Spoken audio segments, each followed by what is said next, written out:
I have never really annotated a book before. I have made notes on Kindle multiple times just to like highlight some funny jokes in books, and I also highlighted one nonfiction book because I was studying it for college. However, I've never taken a fiction book that I'm reading for fun and decided that I'm going to annotate this book start to finish, and I wanted to fix that today. So it is rainy outside. I am cozied up in this sweater even though it is July in Texas, but inside it's not hot, so I'm going to be wearing this today. The book that we're going to be reading in today's video is How to Lose the Time War.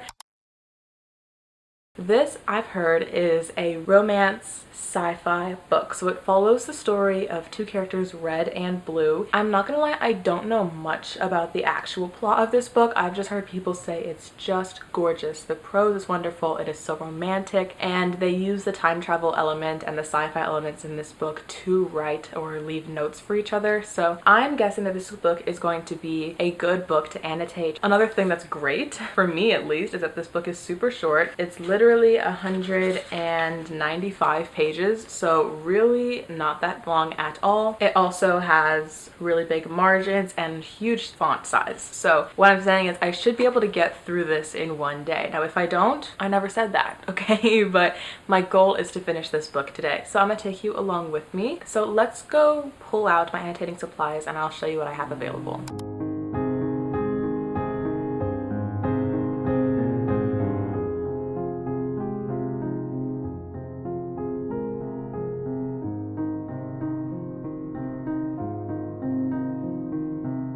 Got my hot tea, so you know we're ready to do this. I wanted to talk about my annotating supplies. If you guys don't know, I actually have two channels. This channel and then a bullet journaling channel called Mingo Studio that I've had for much longer. Because I bullet journal a lot, I have a lot of stationery. So I didn't go out and actually buy things for today. I just kind of went through my stationery and found some supplies that would work for annotating. And I just happened to have a strip of annotating tabs. So I only have one of these, but it does the job. These are annotating tabs, and the white part is actually translucent, which is great so that I can lay it over the words of the book if they overlap a little bit, and it won't block any of the text for a reread. I also am going to be using a Tombow brush pen. I use pens like this all the time in my bullet journal, but I chose a brush pen nib that will be easy to use for highlighting, and it is also a light enough color that way it won't be too dark on the paper, but since it's blue it matches the cover. Lastly, I'm just gonna have a very basic boring black pen. This is a Pilot G2 in size 05. They maybe ghost a little bit, but I don't mind that at all. I have no big plans for annotating this book. Some people distinguish between, for example, funny moments, romantic moments, good lines, things like that. I think I may use 2 tabs and call it good. I'm trying to start basic here. I'm not trying to go overboard, but I think I may use 1 tab for romantic things that they're saying to each other or like really good lines, and then maybe another tab for interesting character moments maybe, or creative writing. Maybe I'll do it for creative writing because I've heard that there is a lot of really creative ideas in this book, so we'll have to see. I'm just gonna jump right into this. I got my tea, I got my book, I'm comfy cozy. Let's just get started.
30 pages in and I have thoughts. Talking about the plot for a second, we follow Red and Blue, who both work for time traveling agencies, and they make little tweaks here and there to try to change the future. However, they're kind of at each other's throats because they work for two different agencies who have two different motives. We don't know what the motives are necessarily, but they always conflict. And so one Red, for example, will go and try to do this thing in this year, but then turns out Blue had already changed this so that she can't.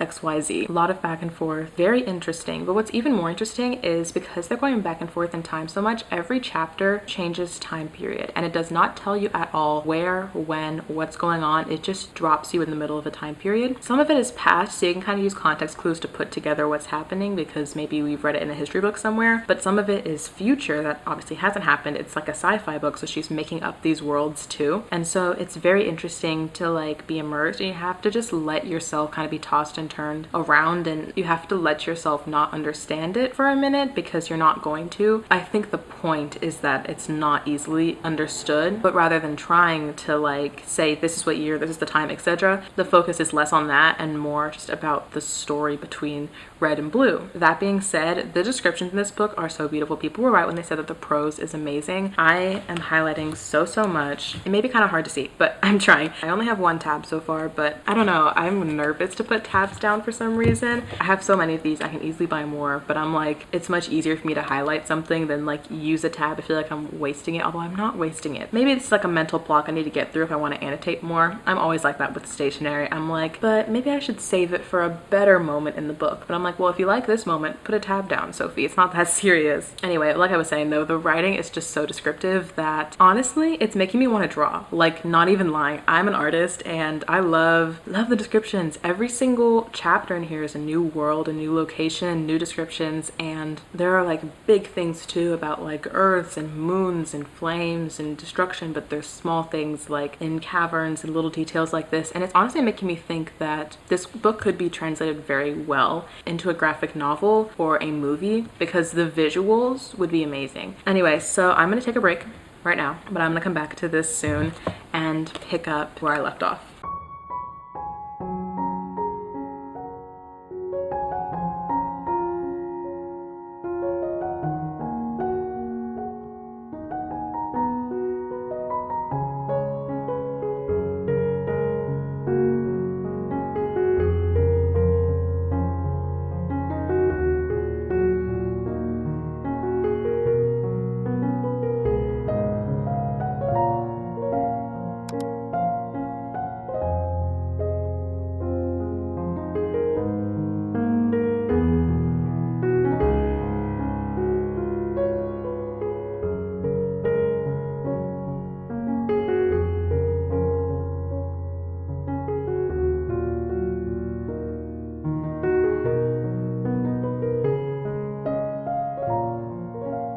I love you, I'll write it in the waves, in skies, in my heart. You'll never see, but you will know. I'll be all the poets, I'll kill them all and take each one's place in turn. And every time love's written in all the strands, it will be to you. There are a lot of moments like this in this book. I'm on page 150 right now, but about this chunk of the book was so repetitive, basically the same thing over and over about them going somewhere, getting a letter, next POV going somewhere, getting a letter, back and forth, and the letters got more and more emotional, more and more deep, which I appreciated, but I'm not gonna lie, I am getting a little bit tired of it. Now we just got a conflict that I think is probably expected. The problem is I'm not feeling really connected to the characters, and that's crazy to say because the writing is beautiful, what they say to each other is beautiful. I want to say I understand them well enough, but I just don't feel any personal connection to them. So while I obviously want there to be a happy ending, I'm not feeling so emotionally attached that I'm like feeling like I want to cry, because in other books I feel with a plot like this I would have felt like I want to cry at this point. I'm trying my hardest to like understand everything. There are a couple pieces here and there that I'm not quite clicking, but that is a user error.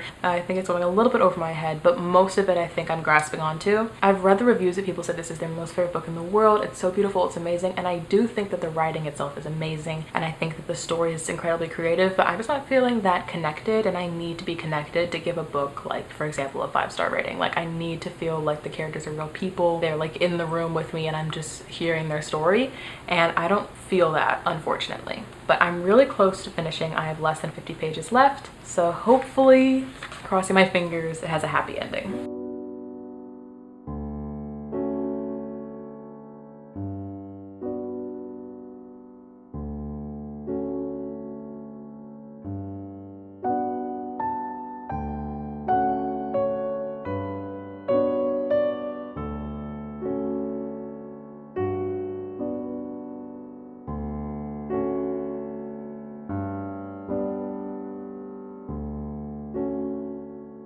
Good evening. It's like 9 p.m. right now and I'm literally reading like the last 10 pages. So let's see what happens.